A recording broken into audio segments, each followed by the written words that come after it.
की जय। సద్గురు భరద్వాజ్ మహారాజ్ की जय।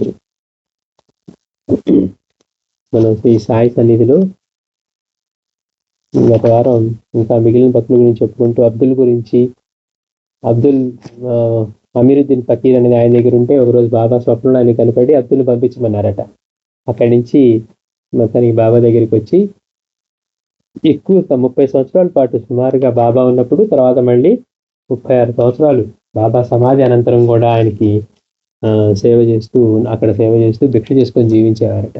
ఎలాంటి సేవలు చేయడానికైనా కానీ వెనకాడేవారు కాదు. బాబా నడిచే రోడ్లు శుభ్రం చేయటం, వాటి మీద ఉన్న మలం తీసేయటం, ఇట్లా అంతా చేస్తున్నారట. అందుకని బాబా కూడా అదిగో పాకివాడు అనేవారట. అట్లా తర్వాత మళ్ళీ వాళ్ళ గురువు ఆయన బాబా ఇక్కడికి వచ్చి మళ్ళీ ఇతను తీసుకెళ్తానంటే బాబా అనుమతి అయితే నేను రానని చెప్పటం, బాబా అనుమతి ఇవ్వకపోవటం, ఆయన అక్కడే ఉండటం. అతనికి బాబా అంటే ఎంత విశ్వాసం అంటే బాబా నోట్లోంచి పలికే ప్రతి మాట కూడా మహా దివ్యమైంది అని ఆయన బాబా దగ్గర కూర్చొని కొన్ని ఎప్పుడు పగలంతా పనిచేయటం, రాత్రంతా నమాజ్ చేసుకోవడం, బాబా సన్నిధిలో బాబా చెప్పే మాటల్ని ఆయన రాసుకుంటూ ఉండేవారట ఒక పుస్తకం లాగా. తర్వాత కాలంలో అది ఒక బాబా అంటే ప్రశ్నలకి సమాధానాలకు ఉపయోగపడేదట. ఎవరన్నా ఏదైనా వస్తే ఆ గ్రంథం తెరిచి ఆ పేజీలో వచ్చి చెప్పుకుంటే వాళ్ళ దానికి కరెక్ట్గా సరిపోయేదట. అట్లా ఈ అబ్దులు ఎన్నో విషయాల్ని అంటే బాబా మీద అంతటి విశ్వాసంతో ఆయన పలికే ప్రతి మాట కూడా అంత దివ్యమైంది అని అట్లా చేసేవారట. ఆ బాబా ఎన్నో అవతారాల గురించి చెప్పారని చెప్పి అసలు మనకి ఆ అవతారాల గురించి తెలియదు. అంటే ఎంతమంది అట్లా వచ్చారు, ఎంతమంది అంటే వివిధ సాంప్రదాయాల్లో, వివిధ దేశాల్లో. మనకేంటి సహజంగా మనకి తెలిసిన మన సాంప్రదాయంలో వాళ్ళే తెలుస్తారు. కానీ బాబా మాత్రం వివిధ దేశాల్లో వచ్చిన అవతారాల గురించి ఒక పెద్ద లిస్టే చెప్పారనమాట. అట్లాగే మనం తర్వాత ఉద్దవేశ్ బువా గురించి కూడా తెలుసుకున్నాం.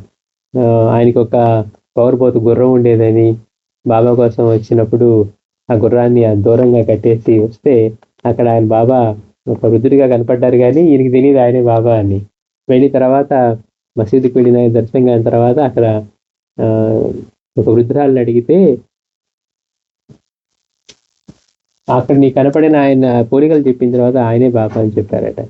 అయితే ఇది మళ్ళీ గుర్రం దగ్గరికి వెళ్ళేసరికి అక్కడ బాబా గుర్రంతో దాని పక్కన నించొని ఒక చెయ్యి నోట్లో చొప్పించి రెండో చేత దాని ముఖం వక్షస్థలంలో నిమిడుతూ నెమ్మదిగా దాని చెవులు గుడుగుతూ ఉన్నారట. అది అప్పుడు దాకా పొగరబోతుగా ఉండే గుర్రం బాబా చేయబడగానే మెత్తగా అయిపోయింది. ఇతనేం భయపడిపోతున్నాడు, బాబా మీరు అక్కడికి వెళ్ళొద్దు, అది పొగరబోతు గుర్రం అని.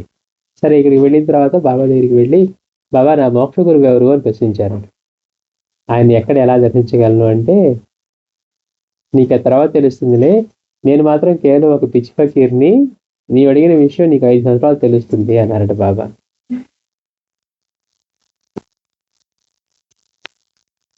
తర్వాత బాబా ఏం చేశారు, ఒక భక్తులు సమర్పించినటువంటి ఒక కొబ్బరి చెప్పని ప్రసాదంగా ఇచ్చి వెంటనే అంటున్నారు, బానే ఉంది, అందుకు తొందర అయితే ఎలా, ఒక్క గుటకతో జొన్నరొట్టంతా మింగాలంటే అవుతుందా, 5 సంవత్సరాలు ఆగి చూద్దాం అన్నారట. తర్వాత అతనికి మళ్ళీ 5 సంవత్సరాల తర్వాత ఆయన మోక్ష గురువు సాయినాథుడే అని అతనికి అనుభవం ద్వారా తెలుసుకున్నాడు. అలానే సోమనాథ్ శంకర్ దేశపాండే షిరిడీకి సుమారు 20 మైళ్ళ దూరంలో సంగమనేర్ తాలూకాలో నిమోన్ అనే గ్రామం ఉంది. అక్కడ శంకర్రావు రఘునాథ్ దేశపాండే అనే పెద్ద మనిషి ఉండేవాడు. అతను గౌరవ మెజిస్ట్రేట్గా పనిచేసి వృద్ధాప్యంలో ఉద్యోగ విరమణ చేసి స్వగ్రామంలోనే నివసించాడు. ఆయన రిటైర్ అయిన తర్వాత అంటే మెజిస్ట్రేట్గా పనిచేశారు. ఆయనకి రిటైర్ అయిన తర్వాత అక్కడ గ్రామంలో ఉండేవారట. కనుక అతడు తాలూకాలోని ప్రముఖులలో ఒకడుగా పరిగణింపబడ్డాడు. అంటే అక్కడ ఉన్నవాడు పెద్దవాళ్ళలో ఒకటిగా ఆయన ట్రీట్ చేసేవారు. ఒకప్పుడు షిరిడీలో నివసిస్తున్న తన బంధువులను చూసి వస్తూ ఉన్నాడు. ఒకప్పుడు వాళ్ళలో ఒకరి ద్వారా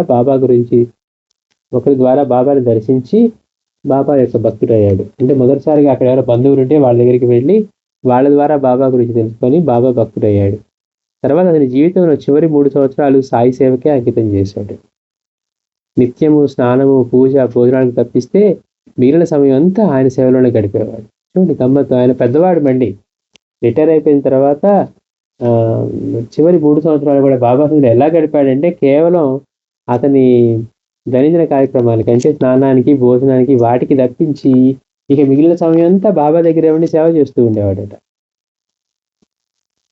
అతడు 60 సంవత్సరాలు పైబడిన వృద్ధుడైనప్పటికీ సాయి సేవలో కొంచెమైనా విశ్రాంతి కోరేవాడు కాదు. బాబా మహాసమాధి అనే కొద్ది కాలానికి అతడు కూడా వారి అనుగ్రహం వలన ప్రశాంతంగా కన్నుమూశాడు. నిరంతర సాయి ధ్యాస వలన అతనికి అందరూ సాయి రూపంగానే గోచరించేవారు. అంటే ఏంటి, ఎక్కువగా అతనికి ఆ ధ్యాస ఉండటం వల్ల అందరూ కూడా ఆయనకి బాబా రూపాలుగానే కనపడేవారు. తన వద్దకు ఎవరొచ్చినా రండి సాయిబాబా అని సంబోధించేవాడు. ఎందుకని ఆ వచ్చే వాళ్ళందరూ కూడా ఆయన బాబా రూపాలుగానే కనపడుతూ ఉన్నారట. అంటే 24 గంటలు అక్కడే ఉండి బాబా మీదే ధ్యాస పెట్టి ఉండటం వల్ల అతను ఎంతగా మనసు పరివర్తన చెందంటే ఎవరిని చూసినా కానీ వాళ్ళకి సాయిబాబానే కనపడేవారట. అందుకని ఎవరి దగ్గరికి వచ్చినా కానీ రండి బాబా అని అనేవారు. ఒకసారి తన భార్యను కూడా అతను అలాగే సంబోధించాడు. అప్పుడు అతనికి మతి సీమితం తప్పిందో లేక అపస్మారకం వచ్చిందని భయపడి ఆమె, నేను సాయిబాబాని కాదండి మీ భార్యను అన్నది. అంటే అతను ఆ స్థితిలో ఉండి అందరినీ కూడా బాబా రూపాలుగా చూస్తూ తన భార్య వచ్చినా కానీ రండి సాయిబాబా అంటే ఆవిడ పాపం భయపడిపోయిందంట. ఇతనికి ఏదో పిచ్చి ఎక్కినట్టుంది, లేకపోతే ఇంకేదో మొత్తానికి మెంటల్ కండిషన్ మారిందని, నేను సాయిబాబాని కానండి మీ భార్యను అన్నది. అప్పుడు అతడు, అది నాకు తెలుసు, కానీ నీలో ఉన్నది ఎవరు? అందరిలో ఉన్న సాయియే నీలో ఉన్నారు, నీవు ఆయన రూపమే అన్నాడు. ఇతని షిరిడీలో అందరూ కూడా నానాసాహెబ్ నిమోన్కర్ అని పిలిచేవారు. గమ్మత్తు, సోమనాథ్ శంకర్ దేశపాండేని అందరూ కూడా నానాసాహెబ్ నిమోన్కర్ అని పిలిచేవాడట. అంటే ఎంతటి పరివర్తన అంటే అన్ని రూపాల్లోనూ బాబానే కనపడుతూ ఉండేవారట ఆయనకి. అందుకని తన భార్యను కూడా అట్లానే రెండు బాబాలు పిలిస్తే నీకేదో పిచ్చి పెట్టింది, మరి జీవితం తప్పింది అనుకుంటే, కాదు నీలో ఉన్నది మాత్రం ఎవరు? సాయే ఉన్నారు, అన్ని రూపాల్లోనూ ఆయనే ఉన్నారు అని. ఒకప్పుడు నిమోన్కర్ అత్యవసరమైన పని మీద ఊరికి వెళ్తూ ఆ 4 రోజులు తన కొడుకు సోమనాథ్ను సాయి సేవలో ఉంచాడు. ఆ కొద్ది వ్యవధిలోనే బాబా అతనికి ఒక దివ్యానుభూతిని ప్రసాదించారు. బాబా గురించిన వివరాలను సోమనాథ్ శంకర్ దేశపాండే ఇలా చెప్పారు. షిరిడీకి 20 మైళ్ళలో మా గ్రామం నిమోన్ ఉన్నది. షిరిడీలో మా తండ్రి గారి మేనమామ శ్యామాకు తండ్రి అయిన బల్వంతరావు ఉండేవాడు. ఇతని తండ్రి మేనమామ శ్యామాకు తండ్రి అయినటువంటి బల్వంతరావు ఉండేవాడు. అతను ఒకసారి మా తండ్రితో, ఎవరితో, ఈ నానాసాహెబ్ నిమోన్కర్ కొడుకు చెప్తున్నాడు అనమాట. నానాసాహెబ్ నిమోన్కర్ మా తండ్రితో అతను చెప్తున్నాడు, బాబా గురించి అందరూ ఆయనకు పిచ్చి ఫకీర్ అంటారు, నాకు అలా అనిపించరు, నీవు కూడా వారిని చూసి నీ అభిప్రాయం చెప్పు అని మసీదు వద్దకు తీసుకువెళ్ళాడు. వాళ్ళ నాన్నగారు ఎట్లా వెళ్ళారో చెప్తూ ఉన్నారు. బాబాని అందరూ పిచ్చి ఫకీర్ అంటారు, కానీ నాకు ఆయన అలా అనిపించరు, నువ్వు కూడా వెళ్ళి చూసి నీ అభిప్రాయం ఏంటో చెప్పు అన్నారట. అంతకుముందు ఎప్పుడు బల్వంతరావు మసీదుకి వెళ్ళినా అతనిపై బాబా రాళ్ళు విసిరేవారు. తనని బెదిరించి అతని దూరాన్ని ఉంచేవారు. సామాన్యంగా ఆయన ఆ రోజులో తన దగ్గరికి ఇతరులు రాకుండా చూసుకునేవారు. బాబా ఎందుకు అలా చేసేవారంటే కొంతమందిని రాకుండా కూడా దగ్గరికి అట్లా చేసేవారట. కానీ మా తండ్రి గారు వెళ్ళినప్పుడు మాత్రం ఆయన రాళ్ళు విసరక తన చెంతకు రానిచ్చారు. వారిని చూడగానే మా తండ్రికి భక్తి కలిగి బాబా గొప్ప మహాత్మే గాని పిచ్చివారు కారని చెప్పారు. ఎప్పటి వల్ల రాళ్ళు విసిరినందుకు బలవంత ఆశ్చర్యపోతూ ఉంటే, ఆయన పిచ్చివాడని నీవు తెలవడమే అందుకు కారణం. అంటే ఎవరు ఎలాంటి భావంతో వెళ్తే, అందుకే ఆ రైల్వే స్టేషన్ మాస్టర్ కూడా వస్తే ఏం చేశారు బాబా, ఆయన ఒకటి పిచ్చివాడంటే ఆయన రాగానే కుండలో ఉన్న నీళ్ళన్నీ పారబోసి కుండలు బోర్లిస్తూ ఉన్నాడట. నేను చెప్పాను పిచ్చివాడని, హాయిగా నీళ్ళని వాటిని పారబోసి కుండలు బోర్లిస్తూ ఉన్నాడు.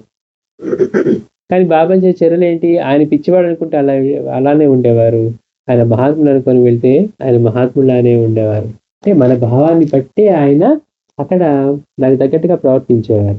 ఈ బలవంతరావు ఎప్పుడు వెళ్ళినా కానీ అలాంటి భావంతో వెళ్ళేవాడు కనుక అలా ఉండేవారు, రాళ్ళు విసిరేవారు. కానీ ఇతను అలా వెళ్ళలేదు కనుక నిమోన్కరు బాబా అసలు రాళ్ళు విసరకుండా అలా ఉండేసి ఆశ్చర్యపోయాడట. దానికి అతను ఏం చెప్తున్నాడంటే, ఆయన పిచ్చివాడని నీవు తలచడమే అందుకు కారణం, అందుకనే ఆ పిచ్చివాడా ప్రవర్తించారు. నేను అలా తలవలేదు కాబట్టి వారీసారి విసరలేదు అని మా తండ్రి చెప్పారు. అప్పటి నుండి మీరేంత తరచుగా మా తండ్రి బాబాను దర్శించసాగారు. అతను సంగమనేరులో గౌరవ మెజిస్ట్రేట్ కనుక నానాచంద్రకర్ను కలుసుకొని బాబా గురించి మాట్లాడుకునేవారు. బాబా నివసించే మసీదు పునరుద్ధరించదలిచినప్పుడు మా తండ్రి కూడా విరాళం ఇచ్చి దగ్గరుండి ఆ పని చేయించాడు. బాబా ఒక పట్టాన ఆ కూలీలను పని చేయనిచ్చేవారు కాదు. ఆయనకి ఇష్టం లేదు కదా, ఒక్కోసారి అన్ని పీకి పక్కన వేసేవాడు అని. అందుకని బాబా ఒక పట్టాన ఆ కూలీలను పని చేయనిచ్చేవారు కాదు. వాళ్ళంతా తమకు ఇబ్బంది కలిగిస్తున్నారని చెప్పి వారు చేసిన పనంతా తారుమారు చేస్తూ ఉండేవారు బాబా. చాలా కాలం పునాదుల పని కూడా పూర్తి కాలవదు. బాబా మసీదులో నిద్రించిన రాత్రులంతా పని చేయించి మా తండ్రి త్వరగా నిర్మాణం పూర్తి చేయించారు. బాబాకు మా తండ్రిపై ఎంతో విశ్వాసం. అందుకే 1916-18 సంవత్సరాల కాలంలో తమకొచ్చే దక్షిణలో కొంత భాగం మా తండ్రి దగ్గర దాచేవారు. లాస్ట్ 2 years బాబా సమాధికి ముందు బాబా ఏం చేసేవారట అంటే, ఆయనకు వచ్చే దక్షిణ బాగా ఎక్కువ వచ్చాయి కదా, వాటిలో కొంత భాగం మా తండ్రి వద్ద దాచేవారు. అందువల్ల శ్యామ కూడా మా తండ్రిని అపార్థం చేసుకున్నాడు. డబ్బు ఎక్కడున్నా కానీ పక్కన వాడికి తేడా వచ్చేసింది. శ్యామ కూడా అపార్థం చేసుకున్నాడట. పైగా శ్యామకి బాబా డబ్బు ఇవ్వనిచ్చేవారు కాదు కదా, ఈయనకి మరి బాబాని డబ్బు ఇచ్చించడం వల్ల మా తండ్రిని శ్యామ కూడా అపార్థం చేస్తున్నాడు. పైగా ఏంటి, శ్యామ వాళ్ళ నాన్న నేను మేనమామ అని చెప్తున్నాడు. బంధువులే మా తండ్రిని అపార్థం చేస్తున్నారు. మాకు బాబా వద్ద నుండి డబ్బు తీసుకునే అవసరం లేదు, ఫకీర్కి చెందిన డబ్బు ఎన్నటూ నిలవదు అని బాబా వాక్యం మా తండ్రికి బాగా తెలుసు. ఫకీర్కి చెందిన డబ్బు ఎన్నడూ నిలవదు అని అన్న బాబా వాక్యం మా తండ్రికి బాగా తెలుసు. అంతకంటే శ్రేష్టమైన ఐహికము పారమార్థికమైన శ్రేయస్సే మా తండ్రి కోరింది. బాబా ప్రసాదించారు కూడా. మా తండ్రి ఆ డబ్బు బాబా ఖర్చులకు చెల్లించేవారు. అంటే ఆ బాబా దగ్గర ఇతని దగ్గర దాచిన డబ్బుని బాబా యొక్క వాటికి ఖర్చులకన్నీ కూడా ఈయన చెల్లించేవారట. బర్ఫీ కొని భక్తులకు పంచడం, భారీ ఎత్తున దునికి కట్టెలు కొనడానికి తరచుగా బాబా ఆ పైకి అడిగేవారు. మా తండ్రిని అందరూ కాకా అంటూ ఉంటే బాబా కూడా అలానే అనేవారు, కాకా కాకా అని. మా తండ్రికి సంస్కృతం భాగవతం నిత్యపారాయణ చేయాలని ఉండేది, కానీ అతనికి సంస్కృతం రాదు. ఒకరోజు బాబా మా తండ్రితో, కాకా నువ్వు భాగవతం చదవరాదా అన్నారు. చూడండి, తన కోరిక అది కదా. అందుకని బాబా అంటున్నారు, కాకా నువ్వు భాగవతం చదవరాదా అంటే తనకు సంస్కృతం రాదని మా తండ్రి చెప్పాడు. ఏమీ పర్వాలేదు, ఈ మసీదు తల్లే నీకు సంస్కృతం నేర్పుతుంది, నువ్వు చదువుతూ ఉండు, క్రమంగా అదే అర్థమవుతుంది అన్నారు బాబా. అంటే అతని మనసులో కోరికని బాబా అడిగి, కాకా నువ్వు భాగవతం చదవరాదా అంటే, బాబా నాకు సంస్కృతం రాదు అంటే ఏం పర్వాలేదు చదువుతూ ఉండు, నీకు అదే అర్థమవుతుంది, ఈ మసీద్ తల్లి నేర్పుతుంది అన్నారు. అప్పుడు ఆయన మాటలపైన విశ్వాసం ఉంచి మా తండ్రి నిత్యము భాగవతము దానిపై సంస్కృత వాక్య చదువుతూ ఉంటే క్రమంగా వ్యర్థం అవసాగాయి. త్వరలో అతని భగవద్గీత మొదలగు అర్థం చేసుకోవడమే కాక దీక్షిత్, జోగ్ మొదలగు పండితులకు కలిగే సందేహాలు కూడా నివారించేవాడు. అంటే పురాణాలు చదివి సవ్యంగా అర్థం చేసుకోవడానికి సద్గురు కృప అవసరం అన్నమాట. మాస్టర్ గారు అంటున్నారు, పురాణాలు చదివి సవ్యంగా అర్థం చేసుకోవడానికి సద్గురు యొక్క కృప అవసరం అన్నమాట. కానీ ఒకప్పుడు బాబా అన్నారు, మనం అలాంటి విషయాలు ఇతరులకు బోధించడం ఎందుకు, అలా చేస్తే మనకు గర్వం వస్తుంది అని భావించారు. అంటే బాబానే చేయమన్నారు, కానీ ఎప్పుడైతే మనం తెలియకుండా సూక్ష్మంగా అహంకారం తలెత్తుతుందో, అంటే ఎట్లయితే మన కాశీరామ్ ఏమనుకున్నాడు, బాబాకి దక్షిణ ఇవ్వడానికి ప్రీతిగా ఉంది, కానీ కొంతకాలం తర్వాత అనిపించింది బాబాకి కావాల్సిన అవసరాన్ని నేనే తీరుస్తున్నాను, బాబా కావాల్సిన డబ్బులు అనుకున్నాడు. ఇలా ఉందా, ఎప్పుడైతే అహంకారం కలిగిందో మళ్ళీ బాబా దాన్ని కరెక్ట్ చేస్తూ ఉన్నారు. ఇక్కడ కూడా అలాంటి భావం ఏదో కలిగి ఉంటుంది.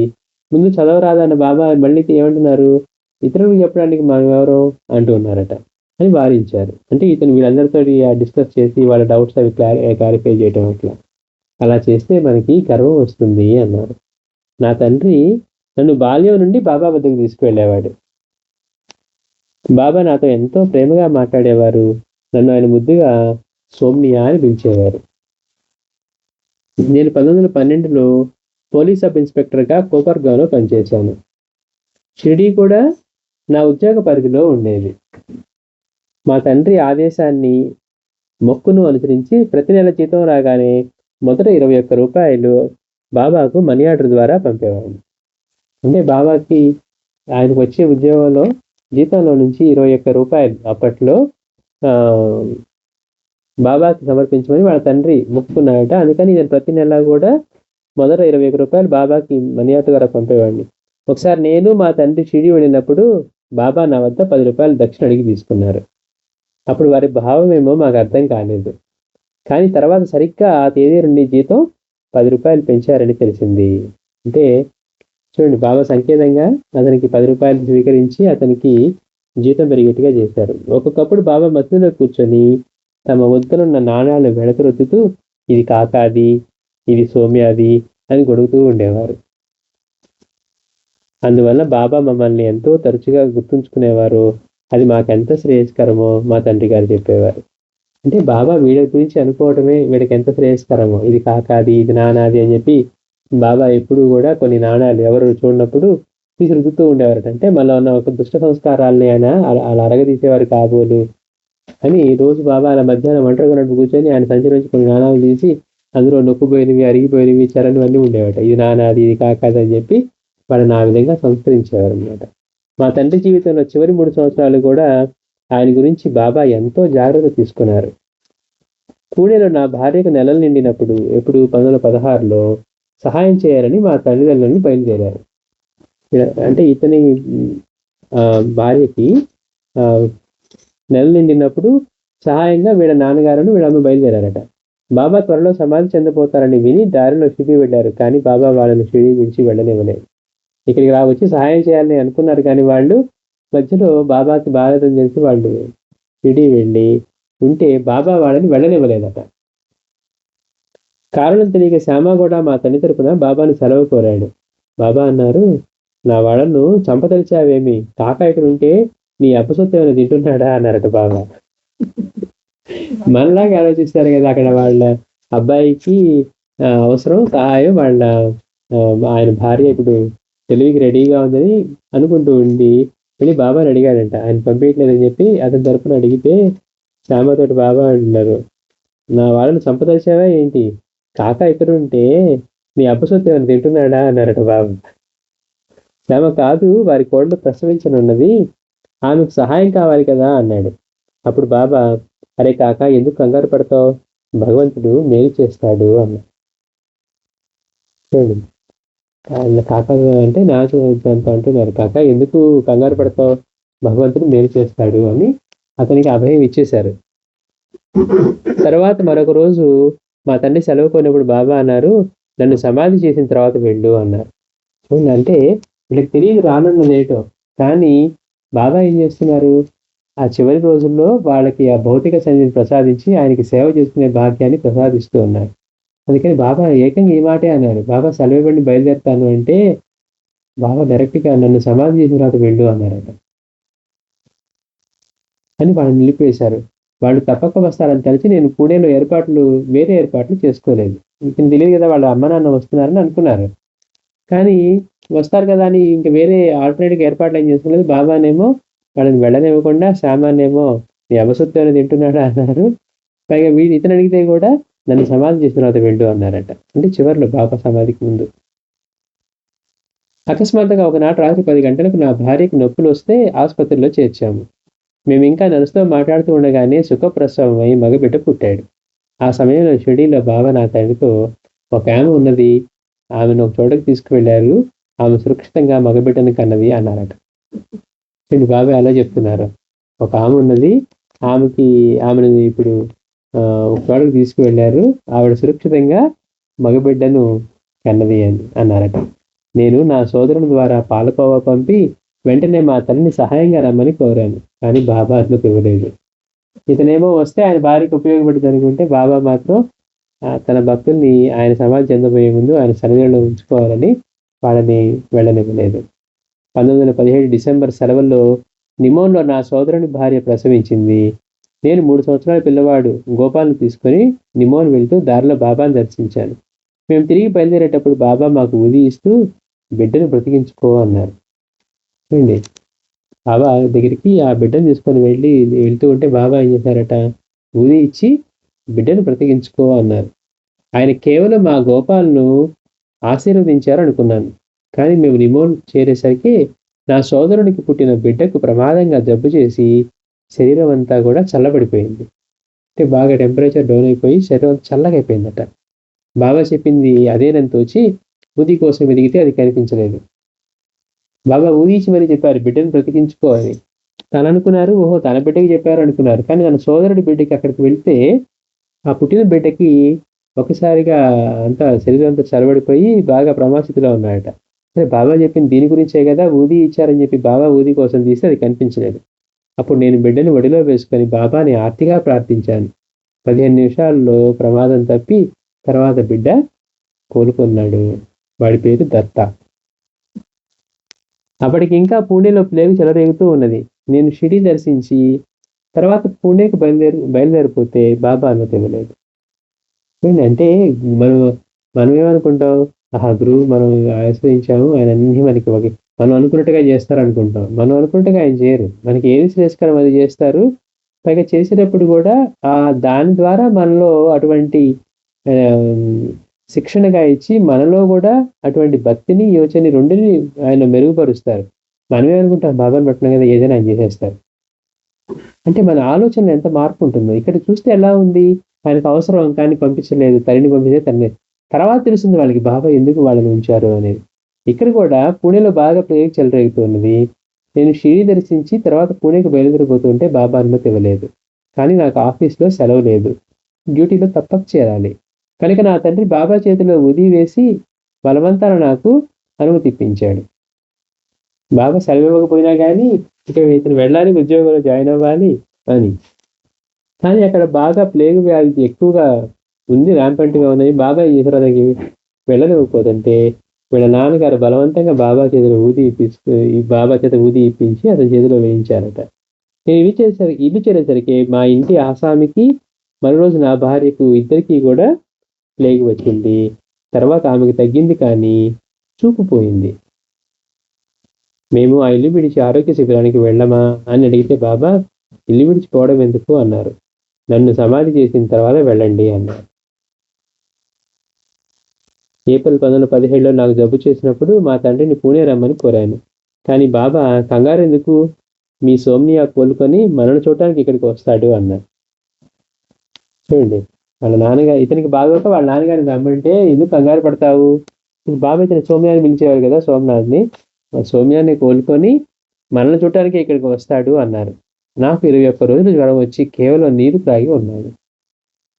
తర్వాత నన్ను 2-3 మాసాలు సెలవు పెట్టి నా దీక్షా గురువు విద్యానంద స్వామి సమాధి దగ్గర కొద్ది కాలం ఉన్నాను. తర్వాత మా తల్లిగారు వచ్చి మమ్మల్ని షిరిడి తీసుకువెళ్ళారు. నాకు నీరసం తగ్గలేదు. నాకు రోజు కొంచెం కిచిడి తినిపించమని బాబా చెప్పారు. అలా చేస్తే నెల రోజుల్లో నాకు ఆరోగ్యము బలము చేకూరాయి. బాబా మహాసమాచారానికి కొద్ది ముందు నేను షిరిడిలో ఉన్నాను. ఆయన అస్వస్థతగా ఉండటం వల్ల ప్రజలు ఆందోళన చెందుతూ ఉన్నారు. అంటే బాబా సమాచారానికి కొద్ది రోజుల ముందు వీళ్ళున్నప్పుడు బాబాకి బాగాపోవటం వల్ల ఈ ప్రజలందరూ కూడా ఆందోళనలో ఉన్నారు. మరి అంతటి మహనీయుడిగా అలా ఉంటే వాళ్ళకి ఎలా తట్టుకోగలరు. నేను తిరిగి వెళదలిచినప్పుడు బాబా సెలవు ఇవ్వడానికి ఇష్టపడలేదు. ఇతనికి ఇవ్వట్లేదు, వాళ్ళ నాన్నకి, వాళ్ళకి ఎవరికి ఇవ్వట్లేదు. కానీ తప్పనిసరి నేను పూణే వెళ్ళిపోయాను. బాబా సమాధి చెందిన 3 రోజులకు నా తండ్రి నిమోన్ వెళ్ళి అక్కడి నుండి వచ్చి పూణేలో మాతో ఉన్నారు. 2 మాసాల తర్వాత ఆయన కూడా మరణించాడు. ఆ చివరి రోజుల్లో సాయిపై ఆయనకి ఎంతో ధ్యాస ఉండేది. తన వద్దకు వచ్చిన వారంతా బాబా రూపాలను దృష్టితోనే ఉండేవాడు. ఆయన అనన్యమైన రామభక్తుడు. శ్రీరామ్ అన్న నామం ఉచ్చరిస్తూనే శరీరాన్ని విడిచాడు. బాబా భౌతికంగా ఉన్నప్పుడు వారికి 4 రోజులు సేవ చేసే భాగ్యం నాకు కలిగింది అంటున్నాడు ఇతను సోమ్నియా. చూడండి, అంటే ఒక్కొక్క భక్తుని పట్ల బాబాకి ఎంతటి ఇది ఉండేదో. కొద్ది కాలం అతను తక్కువ సమయమే బాబా దగ్గర ఉన్నా కానీ ఎలాంటి స్థితి కలిగింది. సామాన్యంగా నా ఆలోచనలు ప్రాపంచికంగానే ఉండేవి. కానీ బాబా సన్నిధిలో ఉన్నప్పుడు నా సహజమైన ఆలోచనలు నిలిచిపోయి కొత్త భావాలు వచ్చాయి. ఇందాక మనం చెప్తున్నాం కదా, మహాత్ముల సన్నిధి ఎలా ఉంటుంది, మామూలుగా అయితే మన మనసు మన ఆధీనంలో ఉండదు. కానీ మహాత్ముల సన్నిధిలో మన ఆలోచనలు పనిచేయవు. అక్కడ మాత్రం కొత్త ఆలోచనలు వచ్చి తన సహజమైన ఆలోచనలన్నీ నిలిచిపోయాయట. నేను బాగా గమనించాను. బాబాకు ఒక పాదంలో మత్స్యరేఖ, మరొక పాదంలో స్పష్టమైన ధనుషు రేఖ ఉండేవి. అవి మహాత్ములకు మాత్రమే ఉంటాయి అంటున్నాడు. బాబా పాదాలు మన స్వామీజీ దగ్గరికి చెప్పుకుంటే ఆ మరగొండమ్మ చూసినప్పుడు ఆ పాదాలు వచ్చి అనుకుందట, మహాత్ములకి ఇవన్నీ శంకు చక్రాలు ఉంటాయి కదా, ఏముంది చూస్తే ఆయనకి త్రిశూలం అన్నీ ఉన్నాయట. అమ్మ ఈయన మామూలు అవతారం కాదు, హరిహరులు అవతారం, శంకు చక్రాలే కాకుండా అని. అట్లా ఇక్కడ బాబాకి చూస్తే ఒక పాదంలో మత్స్యరేఖ, మరొక పాదంలో స్పష్టమైనటువంటి ధనుషు రేఖ ఉండేవి. అవి మహాత్ములకు మాత్రమే ఉంటాయి అంటున్నారు. ఇది మన సోమనాథ్ దేశపాండే, తర్వాత వాళ్ళ నాన్నగారు బాబా అతను నిమోన్కర్ అని పిలిచేవారు, కాకా, అందరూ కాకా కాకా అంటూ ఉండేవారట. తర్వాత ఇతని కొడుకు పేరేమో బాబా సౌమ్య అని పెట్టి సౌమ్యాన్ని పిలవటం. అంటే చూడండి, అక్కడ కూర్చొని బాగా చెప్తున్నారు, ఇక్కడ ఒక ఆమె ఉన్నది, ఒక చోటకి తీసుకువెళ్ళారు, ఇక్కడ ఆమెకి ప్రసవం అయింది, మగబెట్టగలిగారు. ఎందుకు కంగారు పడతావు, వాడే తగ్గి వాడే చూడటానికి వస్తాడు మనల్ని అన్నారట బాబా. అంటే ఆ మాటల్లోనే వాళ్ళకి రక్షణ కలిగించినట్టు అనమాట. బాబా ఆ మాట అన్నారు అంటేనే ఇంకా అది ఫిక్స్ అయిపోయింది. మళ్ళీ వచ్చేవారు దాసుల గురించి చెప్తున్నాం. శ్రీ సచిదానంద సద్గురు సాయినాథ్ మహారాజ్ కీ జై.